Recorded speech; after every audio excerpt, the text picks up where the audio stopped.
Buenas tardes, ¿cómo están? Espero que estén bien.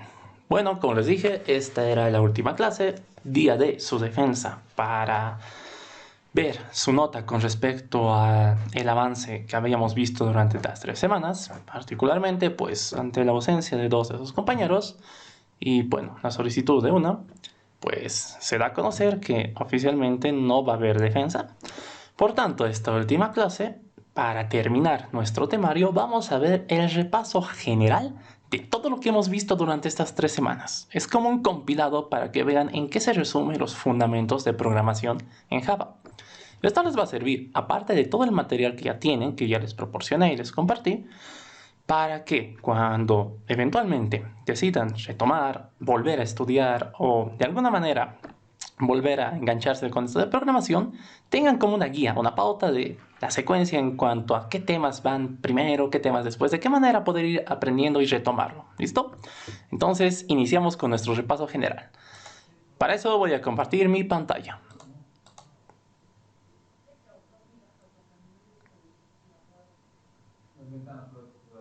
Listo, se puede ver la pantalla, ¿verdad, señorita Enia? Sí, Listo, gracias. Pues bien, comencemos con nuestro repaso general. Para eso vamos a abrir el Blu-ray y vamos a ir viendo desde los primeros temas. Pues bien, para eso vamos a crearnos un nuevo proyecto que se va a llamar Repaso General. Repaso General. ¿Listo? Le vamos a dar Repaso General, Java Inicial. Listo, ya está. Ahora sí, ¿qué es lo que tenemos? Vamos a crearnos una nueva clase que va a ser nuestra clase de ejemplo, la clase de toda la vida. Pues bien, en las primeras unidades, ya, les decía,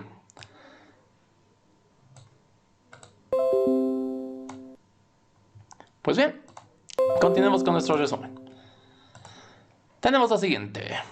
Habíamos visto desde la unidad número 1, que es los algoritmos, o lo que era fundamentos, bueno, no fundamentos, sino era pensamiento computacional.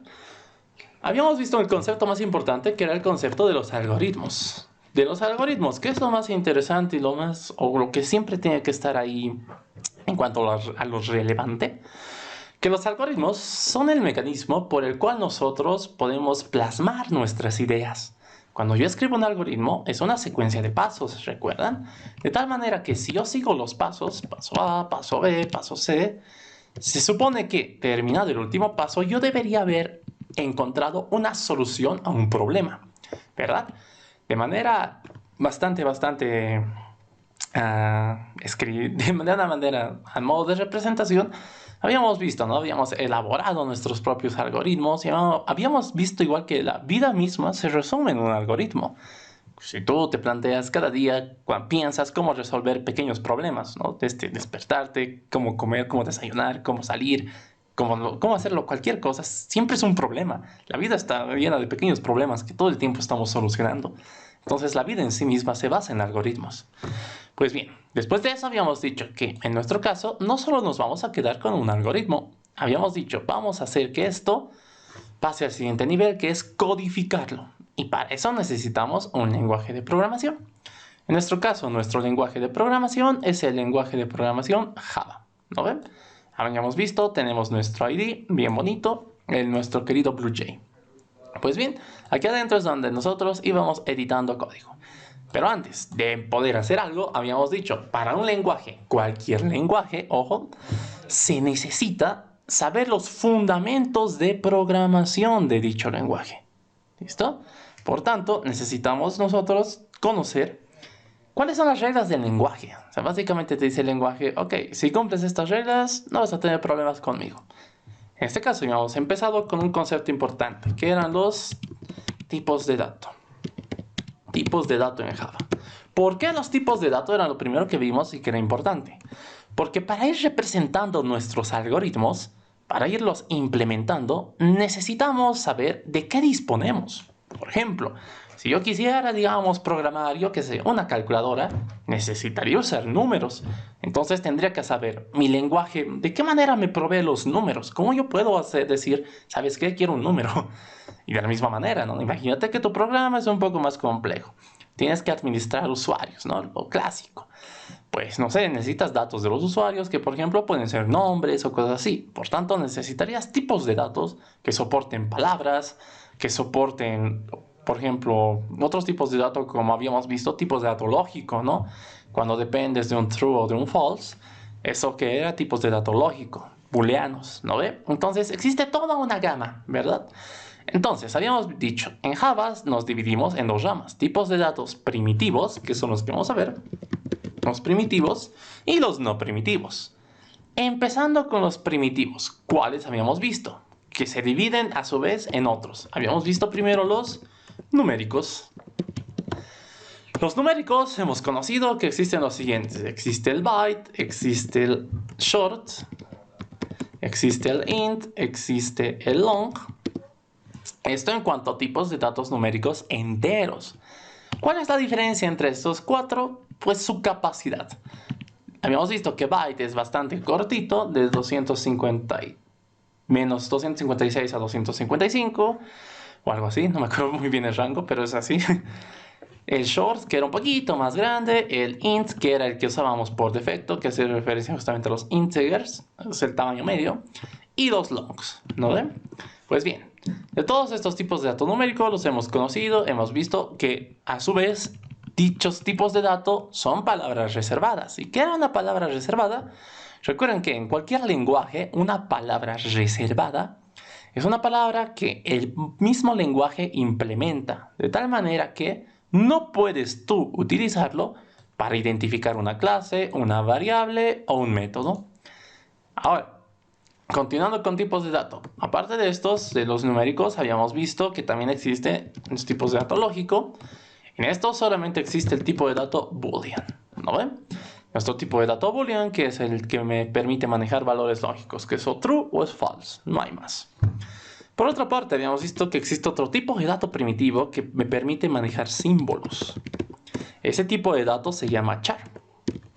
Char o character, ¿no ven? Bueno, en este caso Java lo define como char, pero esto viene del character, de carácter.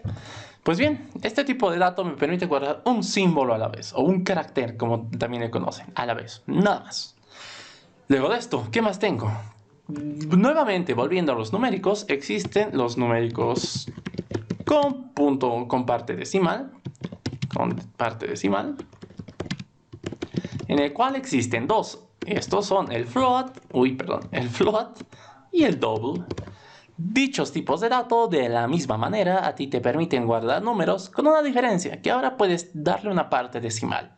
En estos cuatro de aquí tan solo hemos visto que te sirven para enteros, exclusivamente enteros. ¿Listo? Pues bien, estos son nuestros tipos de datos primitivos que hemos conocido. Ahora, ¿para qué me sirven los tipos de datos? Les dije, ¿qué es un tipo de dato? Un tipo de dato es una característica propia acerca de la naturaleza de los valores que puede asumir un dato. Por tanto, si yo digo, si esto es de tipo byte, pues bien, dale un valor que esté acorde a un tipo de dato byte. Por tanto, tendría que ser numérico, tendría que ser entero y tendría que estar dentro del rango. ¿No ven? Entonces, nosotros habíamos visto, por otra parte, que en Java, tiene como poder, o bueno, uno de sus poderes principales es que puedes utilizar variables. ¿Qué era una variable? ¿Se acuerdan? Vamos a ver aquí. Bueno, ahí mismo vamos a definir, pero vamos a poner aquí el tema de variables. ¿Qué cosas eran las variables? Pues las variables no son más que contenedoras. Son contenedoras. ¿De qué? Son contenedoras que te permiten almacenar datos. ¿No ve? Esas son las variables. Tal como su nombre indica, puede variar en el tiempo a menos que sea una constante. Habíamos visto que para una constante tenemos que utilizar una palabra reservada que se llama final. Pero eso vamos a verlo después. En este caso, ¿cómo declarábamos variables? Por ejemplo, imagínense que yo quiero mi variable que sea de tipo byte. Pues decía tipo de dato, justamente es byte. Le ponía un nombre. Imaginemos que le pongo num1. Esta era la sintaxis básica para una declaración. Y terminaba poniéndole un punto y coma. ¿Qué era este punto y coma bastante curioso de aquí? Pues es un símbolo especial que el compilador lo identifica y sabe que aquí termina una instrucción. Habíamos visto que en el lenguaje Java se basa en darle instrucciones. Haz esto, haz esto, haz esto. Todas las instrucciones. Para saber que las instrucciones están separadas o qué instrucción está primero, cuál después y demás. Su separador es el punto y coma. Cada vez que encuentra un punto y coma, sabe que estás separando dos instrucciones distintas. Pues bien, eso en cuanto a una declaración. Hacíamos tipo de dato, nombre de la variable. Por ejemplo, aquí podría haberle puesto num2. Listo. Por otra parte, ¿qué pasaba si quería darle un valor inicial a mi atributo? ¿Qué es lo que tenía que hacer? Pues podía declararlo e inicializarlo al mismo tiempo. ¿Cómo es que yo hacía esto? Pues de la siguiente manera. Yo podría tener mi tipo de dato entero, por ejemplo, le voy a poner aquí num3 y con el operador de asignación que hemos aprendido que es este, que nosotros conocemos como el igual, yo le podía dar un valor. Por ejemplo, aquí le podría decir, quiero que tú guardes, digamos, mi edad, 23. Listo, nada más. Eso es lo único que yo iba haciendo, ¿no ve? Pues bien, esto de aquí se llamaba declaración de una variable e inicialización. ¿A qué me refiero con esto? Declaras el contenedor y le das directamente el valor que quieres que empiece a guardar. Dicho valor podría variar en el tiempo, puede que no, eso ya depende de ti, ¿no ve? Entonces, así en cuanto a las declaraciones, o ese es el concepto importante de variables, declaración de variables e inicialización de variables, ¿no ve? Podría seguir. Aquí pongo un 4, le digo que esto sea 4. Listo. Lo que ustedes quieran. Ahora sí.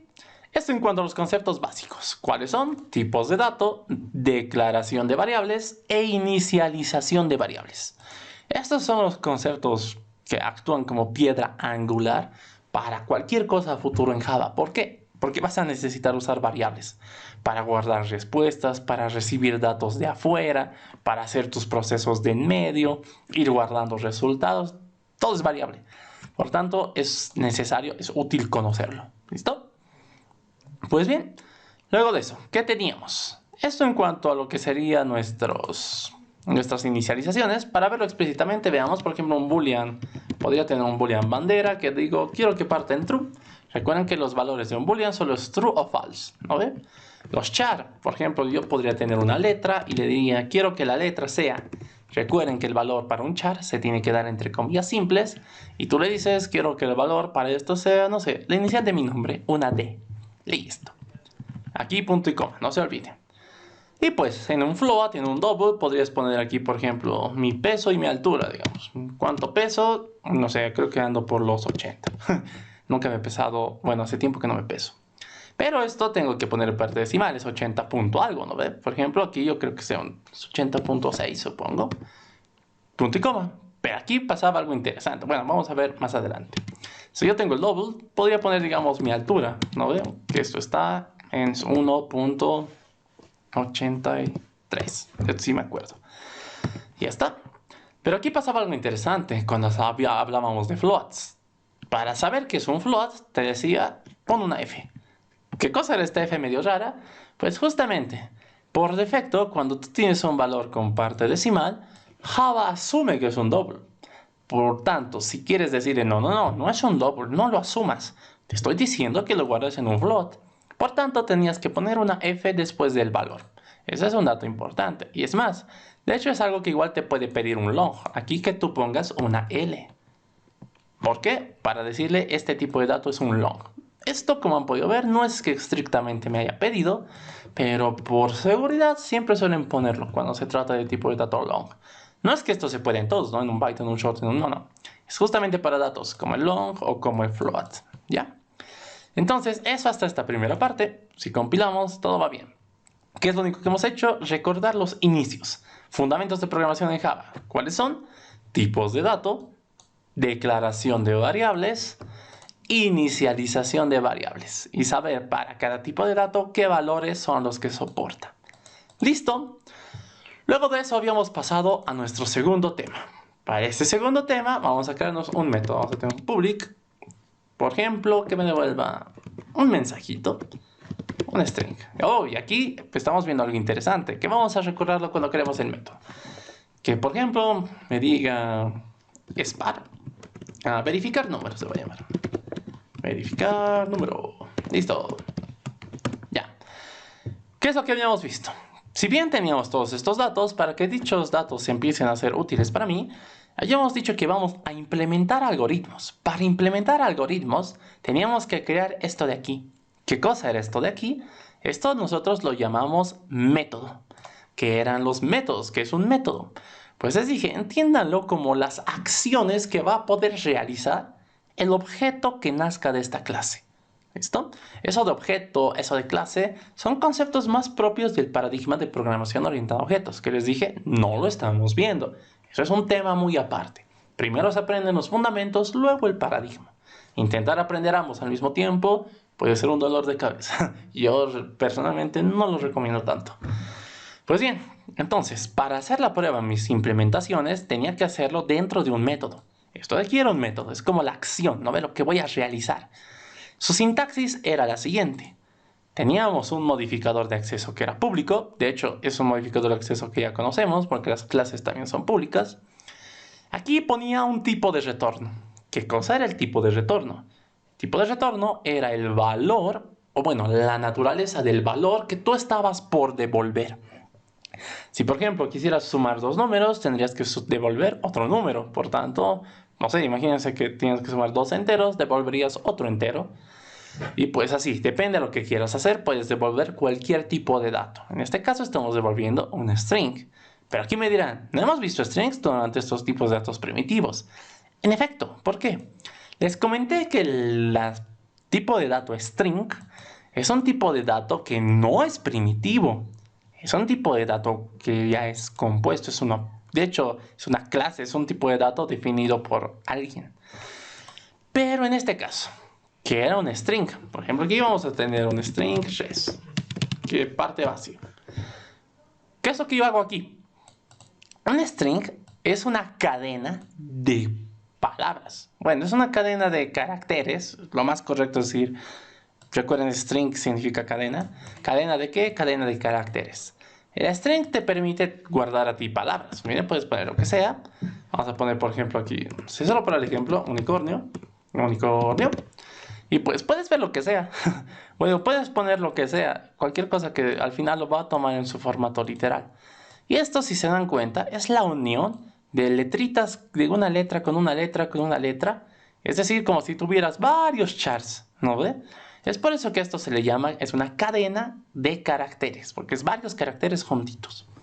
Este tipo de dato no es primitivo, es un tipo de dato compuesto, pero que Java te permite utilizarlo como si fuera primitivo. ¿Por qué? Al ser un dato que va a ser bastante usado, bastante popular, pues Java te dice, ¿sabes qué?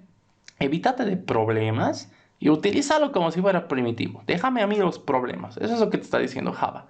Porque lo correcto, y ustedes van a aprender eso cuando vean, si alguna vez ven el paradigma de programación orientada a objetos, cómo crear objetos, lo correcto sería decir esto, que sea new, porque es un objeto, invocas a su constructor, que es string, y por parámetro le pasas su valor inicial, unicornio.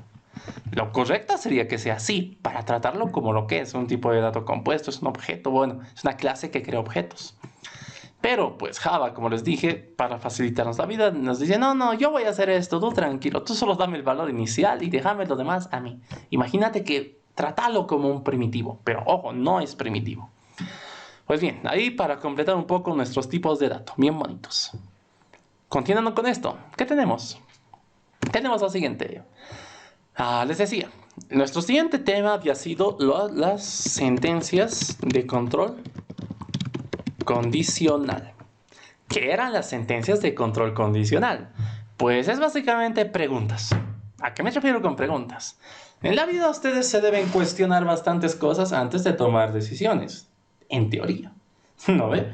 Como que, por ejemplo, no sé, por ejemplo dirías, si hoy día está nublado, no voy a salir. Pero si estuviera despejado, sí saldría. Solo por un ejemplo, ¿no? O cosas un poco más triviales, como por ejemplo, bueno, si tengo hambre, entonces me voy a preparar comida o puedo comprar comida, ¿no? Y eso puede depender de otra pregunta a la vez, de decir, bueno, si tengo dinero, puedo comprarme algo. Caso contrario, pues tendría que preparar lo que hay en mi casita. De esa manera, ¿no? Entonces vas viendo posibilidades y las sentencias de control condicional son eso. Tal como su nombre indica, son sentencias que controlan el flujo de ejecución en base a condiciones. ¿Listo? Dichas condiciones son equivalentes a nuestras preguntas. Por ejemplo, yo podría tener cosas como la siguiente. No sé, podría decir, a ver, bueno, antes de poder decir algo, ¿cuáles son las que hemos conocido? Hemos conocido dos, la sentencia if-else y la sentencia switch case. Empecemos con la primera, ¿qué era un if-else? Pues if es una palabra reservada que evalúa una condición y tiene su propio bloque.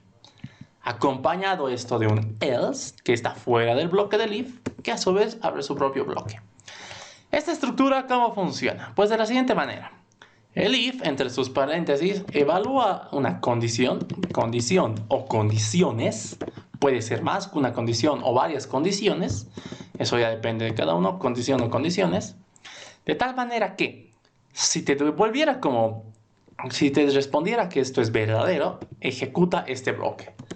Este bloque se ejecuta si la condición es verdadera. ¿Listo?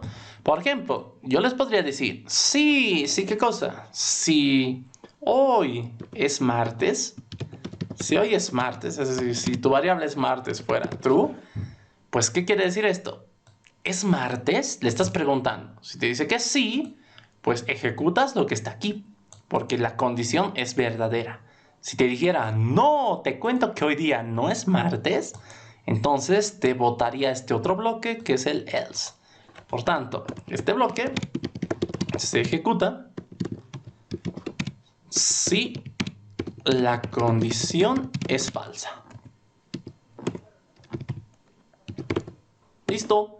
Nada más. Como les dije, puedes asumir o puedes hacer una analogía con el día a día, ¿no? Yo les dije, si está lloviendo, pues yo puedo decir aquí, me quedo en mi casa, ¿no ve? Caso contrario, es decir, si no está lloviendo, pues yo digo, tengo que ir a la universidad.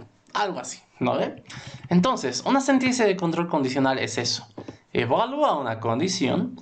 Si dicha condición es verdadera, ejecuta el bloque del if. Si la condición es falsa, ejecuta el bloque del else. Pues bien, veamos un ejemplo. Un ejemplo bastante fácil que, por ejemplo, imagínense que yo voy a tener aquí un parámetro que sea la edad. ¿Ya? Y yo le digo, evaluemos esa edad. Si la edad que me estás mandando fuera menor que 18, yo le diría es menor de edad, ¿no? De hecho, habíamos hecho algo parecido, ¿no? Les comenté que cuando yo era joven e iba a conciertos, solían pedirnos nuestros carnets. Si eres menor de edad, no podías entrar. Entonces, algo similar, ¿no? Un control de edad.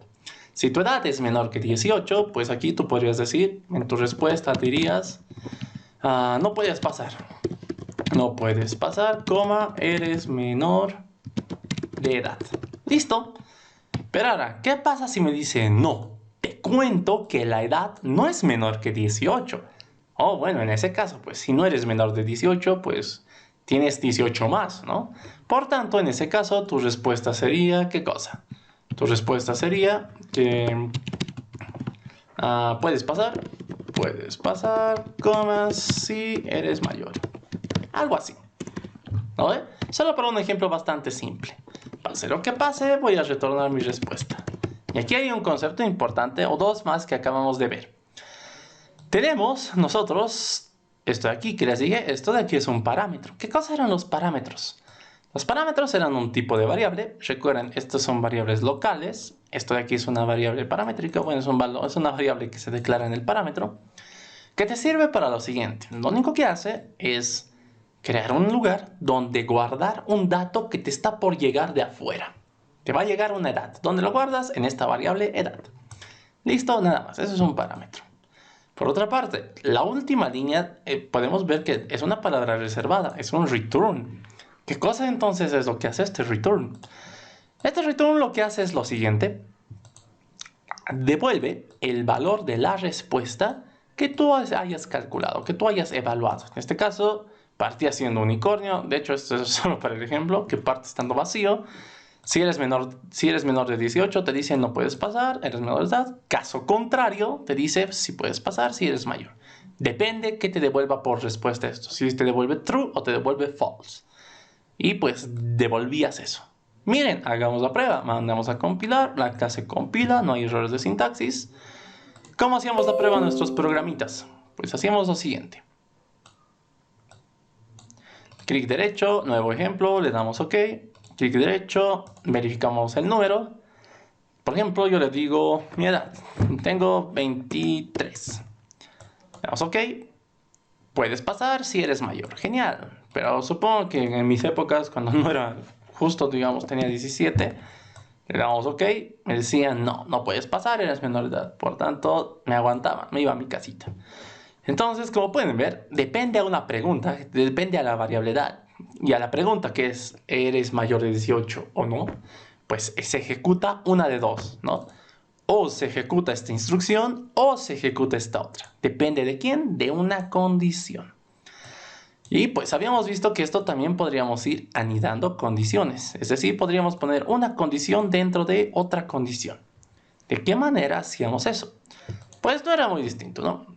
Por ejemplo, la parte de la edad, imagínense que necesitas una cantidad de dinero para comprar tu entrada. Imagínense. Pues bien, si eres menor de 18, de plano te dicen no puedes pasar, eres menor de edad. Ni modo. Caso contrario, te dice, ok, eres mayor de edad, entonces, ¿tienes dinero para comprar tu entrada? Por ejemplo. Aquí entonces yo podría hacer otra pregunta. Yo podría decir, sí, ¿qué cosa? Si el dinero me alcanza, imagínense que la entrada está 20 pesos. Si el dinero es mayor o igual que 20, entonces yo digo, pues sí tienes dinero. Por tanto, en este caso, tu respuesta sería, ¿qué cosa? Tu respuesta aquí sería esto de aquí. Sería un, puedes pasar, eres mayor y tienes dinero. Y tienes entrada. Y puedes comprar entrada, digamos. Y puedes comprar entrada. Ya está. Esa es la respuesta. Pero ahora, aquí, nuevamente. ¿Qué ocurre si me dicen, no, te cuento que no te alcanza el dinero? No, tú no tienes más de 20 pesos. Cuando tengas menos de 20 pesos. Pues te bota el else. Recuerden, cuando la condición es falsa, te bota al bloque del else. Pues en ese caso, en el bloque del else, tendría que informarle eso, ¿no? Que mi respuesta sería, pues, si eres mayor, en efecto, pero, pero no tienes dinero suficiente. Ya está. Entonces, como pueden observar, también podríamos hacer esto que es conocido como condiciones, anidación de condicionales. Aquí me falta el punto y coma. No se olviden de eso, muy importante. Que dentro de un if-else, ya sea en el if o en el else, tienes otra estructura if-else, ¿no? Y estás anidando condicionales. Esto sigue funcionando normal. Les recuerdo, ¿cuál es el propósito de las sentencias de control, ya sea condicional o cíclica? Alterar el flujo normal de ejecución de las instrucciones, ¿no? En este caso, dependiendo de condiciones, tengo que ver cuál de estas tres voy a ejecutar. Si hago la prueba, todo debería estar bien. Veamos un nuevo ejemplito, le damos OK. Por ejemplo, la primera vez que hice un concierto, he ido cabalito, 18 y 20 bars. Me dicen, en efecto, puedes pasar si eres mayor y puedes comprar entrada. Genial. Pero digamos que había otras ocasiones, ¿no? Que no tenía ni un centavo, tenía para mi pasaje 2 pesitos. Me decían, si eres mayor porque tienes 20, pero no tienes dinero suficiente, lo siento. Entonces, como pueden observar, está funcionando. En eso se basaban las sentencias de control condicional. Aparte de esto, habíamos conocido otra más. ¿Cuál? Esta es la que se basa, o esta es la que evalúa un valor lógico. Pero vamos a conocer otra. Vamos a ver, vamos a crear otro método. Vamos a hacer un copy-paste. Pero en este método vamos a tener otra cosa. Vamos a vaciar todo esto aquí. Verificar, no, esto va a ser ejemplo switch. Ya. Habíamos conocido que aparte del if-else existe otra sentencia de control condicional que se llama switch case. Por ejemplo, le vamos a dar un día. No, el día es muy grande. Vamos a dar un mes. Ya. ¿Qué es la sentencia switch? Pues la sentencia switch nosotros hemos visto que era lo siguiente. La palabra reservada switch lo que hace es justamente, es una palabra reservada que evalúa un valor. A diferencia del if, ¿se acuerdan qué evaluaba el if? El if evalúa una condición, ¿ya? En este caso, el switch no evalúa una condición, evalúa un valor. En base a ese valor, tú puedes controlar casos que conozcas y decirle, para cada caso, yo sé qué es lo que tengo que hacer. Por ejemplo, para esto del mes, me va a llegar el mes en formato numeral, ¿no? El mes 1, 2, 3 hasta 12. Yo le digo, evalúa la variable mes. ¿Ya? Abro bloque, cierro bloque. Para cada posible mes, quiero que hagas algo. Por ejemplo, en caso, palabra reservada case, que el valor del mes sea 1, 2 puntos, quiero que tú ejecutes lo siguiente. Mi respuesta sería que este mes es enero. Listo, punto y coma. Y habíamos dicho que en el switch case era el único lugar donde vamos a ver esta otra palabra reservada que era el break. Que es como si dijeras rompe la línea de ejecución. Es decir, cuando veo un break, me salgo de cualquier estructura donde esté. En este caso estoy en un switch case, me salgo de aquí. Es como una salida de emergencia, este break. Listo, y así podrías ir evaluando cualquier caso. Por ejemplo, tú dirías, en caso, por ejemplo, caso de que el mes sea 12, pues mi respuesta debería ser diciembre, porque 12 es en diciembre. Listo, ahí está. Nada más, esto era el switch case. ¿Cuál es la diferencia con el if-else? El if-else evalúa condiciones de tipo lógico.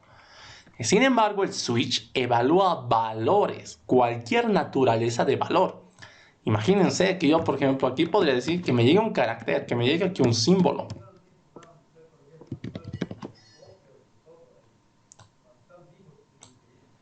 Y aquí, por ejemplo, en el switch, yo puedo decir, evalúa el símbolo. Pero yo sé que el símbolo es un carácter. Y yo dijera, en caso de que el símbolo sea, por ejemplo, la letra D, pues yo podría decirle, es mi inicial, digamos, ¿no? Es mi inicial. En caso de que, por ejemplo, el símbolo, ese carácter fuera otro carácter, digamos, no sé, B, podría decirle, no, esa es la inicial de mi amiga, digamos, ¿no ve? Podría decir, no, esa es otra letra. Lo que tú quieras, al final eso ya depende del problema. Pero esto es lo que hace un switch case. No evalúa condiciones, evalúa valores. ¿Listo? Eso en cuanto a las sentencias de control condicional. Ahora, aparte de estas, habíamos conocido otros tipos de sentencias de control, pero ya no son condicionales. Estas son cíclicas. Para eso, bueno, esto para que compile vamos a decir que return res. Ya. En cuanto a las sentencias de control cíclica, vamos a conocer o vamos a recordar cuáles son las que hemos visto. Vamos a poner el ejemplo de cíclicas. Bueno, pongamos el ejemplo del primero, ejemplo while. ¿Qué era el while? Pues veamos. Las sentencias de control cíclica, primero, para empezar, son 3 en Java. El while, el buen for y el do while, que vamos a conocer mejor. ¿En qué se basaban estas? ¿O cuál era la gracia de estos? While. ¿Qué es lo que hacían? Pues tal como su nombre indica, te permitían saber si tenías que ejecutar varias veces las mismas líneas de código. Es por eso que son cíclicas, ¿no? Te ayudan a repetir porciones de código. Pues bien, ¿y qué propósito tienen? A mí, ¿por qué me sirve repetir? ¿Yo por qué quisiera repetir? Pues puede que tengas que hacer un proceso con varios datos. Es decir, hacer lo mismo con varios datos. Entonces, ¿qué es lo que vamos a hacer? En este caso, pues decíamos, imagínense, ejemplo de la vida real. Siempre que aprendan algo, vean, busquen un ejemplo de la vida real. Yo, por ejemplo, les puedo decir, mientras sea las 6 o mientras no lleguemos a las 7 p.m., tengo que seguir dictando la clase. Entonces, ¿qué es lo que hago? Mientras, recuerden la palabra while viene de mientras, es su traducción. Mientras alguna condición que yo evalúo se cumpla, voy a seguir repitiendo lo que esté dentro de mi estructura. Por ejemplo, les podría decir, mientras tengas sueño, seguí durmiendo. ¿No ve? Por ejemplo. O podría decirles, ¿no? Mientras no hayas logrado lo que quieres, sigue intentándolo, lucha, ¿no ve? Entonces es eso, es un mientras. Mientras la condición se siga cumpliendo, entonces seguí ejecutando lo que esté ahí adentro. Eso es lo que estábamos haciendo. Pues bien, sintácticamente, ¿cómo estaba definido un while? Palabra reservada while. ¿Listo? Evalúa una condición, abre bloque, cierra bloque. Dicha condición, como podrán suponer, pues también, ¿no? Es una condición de tipo lógico. Y pues digo, mientras esta condición se cumpla, ejecuto lo que está aquí adentro. ¿Listo? Esto se ejecuta, coma, mientras la condición sea verdadera. ¿Listo? Entonces, eso es lo que hacía un while. Por ejemplo, yo podría decir, mientras, no sé, mientras mi energía sea mayor que 0, es decir, mientras tenga energía, yo podría decirle qué es lo que quiero que hagas. Por ejemplo, podría decirle, no sé, podría hacer algo, solamente para un ejemplo, podría ir diciéndole, voy a ir concatenando a mi respuesta. Res va a ser igual a lo que ya hay en res, concatenado con el siguiente mensaje. Aún puedo imaginar. Listo, sí, bien mágico. ¿No ve? Listo, entonces, ¿qué es lo que hace un while? La palabra reservada while indica que hay un ciclo, energía, vamos a recibir la energía por parámetro. Va a ser de tipo entero, se va a llamar energía, ya. Mientras mi energía sea mayor que 0, voy a decir, aún puedo imaginar. O sea, si vamos a volverlo bien dramático. Aún puedo imaginar. Listo. Entonces, ¿qué es lo que tengo aquí? Yo le digo, mientras la condición se cumpla, ejecuta lo que esté aquí adentro. El momento en el que esto ya no se cumpla, el ciclo se rompe. Y en algún momento debería romperse. ¿Se acuerdan cuál era una de las propiedades de los algoritmos? Deberían ser finitos. Entonces, si esto nunca se rompe, sería un ciclo infinito y eso estaría mal. Por eso es que en algún momento tú tienes que garantizar que la condición se va a volver falsa. Normalmente, ¿cómo haces eso? Tienes que ver la variable que sea parte de la condición en algún momento dentro del bloque de tu ciclo se vuelva o tienda a tener un valor de tal manera que esto se vuelva falso. Por ejemplo, aquí yo podría poner energía menos menos. Es decir, que cada vez que puedo imaginar, mi energía se vaya desgastando. De esta manera, de tanto restarse de ese menos menos es menos 1, menos 1, menos 1, en algún momento mi energía va a llegar a 0 y cuando llegue a 0 el ciclo se rompe. ¿Listo? Eso es un poco, recordando lo que era un while, recordando que era una estructura de datos while. ¿Ya? Entonces, eso es lo que tengo. Por ejemplo, hagamos la prueba. En vez de decir aún puedo imaginar, vamos a decir la respuesta va a ser la respuesta concatenado con la energía. Bueno, vamos a hacer una impresión. Normalmente no habíamos usado esto, pero solamente para que vean el ejemplo de cómo es que va variando esto. O cómo es que realmente se repiten las mismas instrucciones. System.out.print align. Vamos a imprimir un mensaje.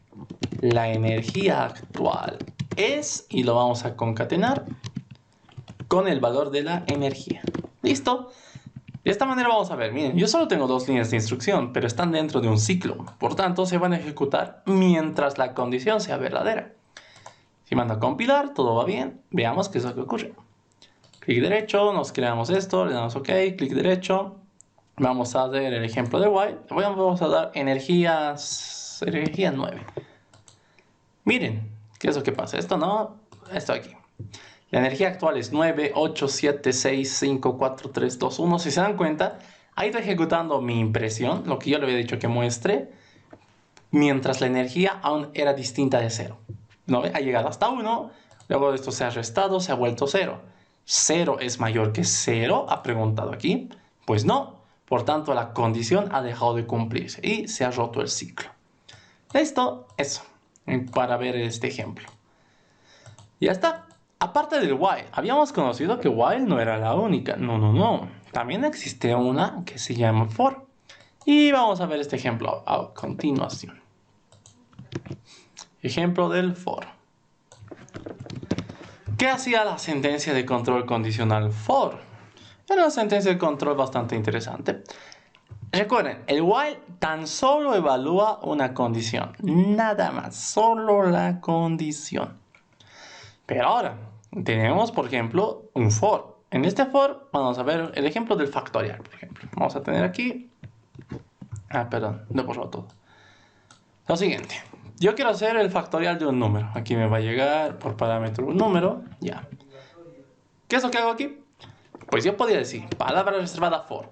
A diferencia de un while, recordemos, un for no solamente evalúa una condición, no. Aparte de la condición, tiene otros dos elementos más. El for se divide en tres. Lo primero es tu variable de control local. Dicha variable de control local actúa como una variable contador, que te indica de cierta manera cuántas veces vas a ejecutar este for. Es decir, los lugares donde se utiliza normalmente el for es cuando tienes la idea o parámetros necesarios para determinar cuántas veces vas a ejecutar estas líneas de instrucción. ¿Listo? Por ejemplo, en este caso, yo les dije, variable de control local, quiero hacer factorial de un número. Variable local de tipo entero, que parte, o que se va a llamar num, bueno, en este caso que se llame n, que parte en 1. Recuerden, factorial es la multiplicación desde 1 hasta el número. O visto de al revés, desde el número hasta el 1. En este caso vamos a hacer del 1 hasta el número. Mi variable de control local parte en 1, porque va a ser mi primer valor. Ok. ¿Hasta qué valor puede llegar este mi n? Aquí viene recién la condición. Yo digo, yo ejecuto este ciclo mientras mi número, mientras mi n sea menor o máximo igual que mi parámetro número. Aquí, ¿cuál es la diferencia con respecto a un while? Que la condición de un for tiene que estar en base a tu variable de control local, de ley. Porque esto, les dije, actúa como un contador, entre comillas, que te indica cuántas veces vas a hacer este ciclo. Pues aquí está, condición, punto y coma. Y por último teníamos la variación. ¿Qué es la variación? ¿De qué manera va a ir cambiando ejecución tras ejecución el valor de mi variable de control local? En este caso, partiendo en 1, sé que quiero que llegue hasta n, por tanto, n, cada vez que se ejecute el ciclo, quiero que se incremente de 1 en 1, por tanto lo digo n más más. Listo, estoy incrementando de 1 en 1. Nada más. Sintácticamente esa era la estructura que iba a tener nuestro querido for, ¿ya? De eso no se olviden. ¿Por qué es importante recordar esto? La sintaxis es muy diferente con respecto a un while. Un while solo tiene una condición. Un for tiene una variable de control local, la condición que está en base a la variable de control local y la variación, que es de qué manera varía la variable de control local. Si se dan cuenta, todo está en base a la variable de control local. ¿No ven? Pues bien, una vez dicho esto, aquí es como si estuvieras controlando todo lo del ciclo. Dentro del for dices, ¿qué quiero que hagas? En este caso, ¿qué vamos a hacer? Pues tenemos que ir calculando la respuesta. En este caso la respuesta no es un string, es un entero. Por tanto, esto también se vuelve un entero. Que parte en 1. Yo le digo, la respuesta va a ser igual a que lo que ya haya calculado, es decir, lo que ya está en mi variable respuesta, multiplicado por este nuevo número que es n. ¿Listo? Eso va a ser lo único. ¿Cómo funciona esto? Inicia el ciclo, n parte en 1. Imagínense que para num yo le doy un valor de 4. Imagínense que aquí le estoy dando 4. Entonces diría, 1 es menor que 4. Sí, por tanto entra al ciclo. Actualiza esa respuesta, res por n sería 1 por 1, es 1. Listo. Termina el ciclo, incrementa tu variable de control local, ahora n vale 2 y dices, 2 ¿es menor que 4? Sí. Entonces vuelves al ciclo. Actualizas tu respuesta, que ahora es res, que era 1 por n, que ahora es 2. 1 por 2, 2. Termina, incrementa la variable, ahora es 3. 3 es menor que 4, sí. Pues vuelves a actualizar tu respuesta, ¿no ve? Mientras la condición se cumpla, ejecutas el ciclo. Aquí dices, pues res, que ahorita era 2 por 3, te va a dar 6. ¿Listo? La siguiente vez se va a incrementar, n vale 4. ¿4 es menor o igual que 4? Sí, es igual. Por tanto, aquí dice res se vuelve a actualizar. Res va a ser ese 3 que estaba ahí. No, 3 era 6. 6 por 4, 24. Listo. Bien, aquí lo incrementa n. N vale 5. Y ahora aquí dices, ¿5 es menor o igual que 4? No, 5 no es menor que 4. De hecho, es mayor. Entonces, al no cumplirse la condición, el ciclo se rompe. ¿No ve? Entonces, de esa manera es que funciona un for, ¿no? Parece un poco más elegante, un poco más estructurado y de hecho suele ser más usado. Y pues es importante conocer qué es cada una de sus partes, ¿no? No solamente tenerlo como una fórmula general. ¿Ya? Eso con respecto a nuestro querido ciclo for. Y ya, el último que habíamos visto, bueno, bastante rápido, de hecho, era el do while, que era una estructura bastante especial. ¿Por qué? Un do while, a diferencia de todos estos, pues ejecuta algo antes de preguntar por la condición. Vamos a poner aquí ejemplo do while. Es el último que vamos a ver. Do while. ¿Qué es lo que ocurre aquí? Pues palabra reservada do, abres un bloque y aquí le dices qué quiero que hagas.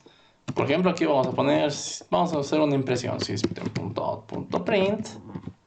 Vamos a poner hola, no, lo que sea, ¿no?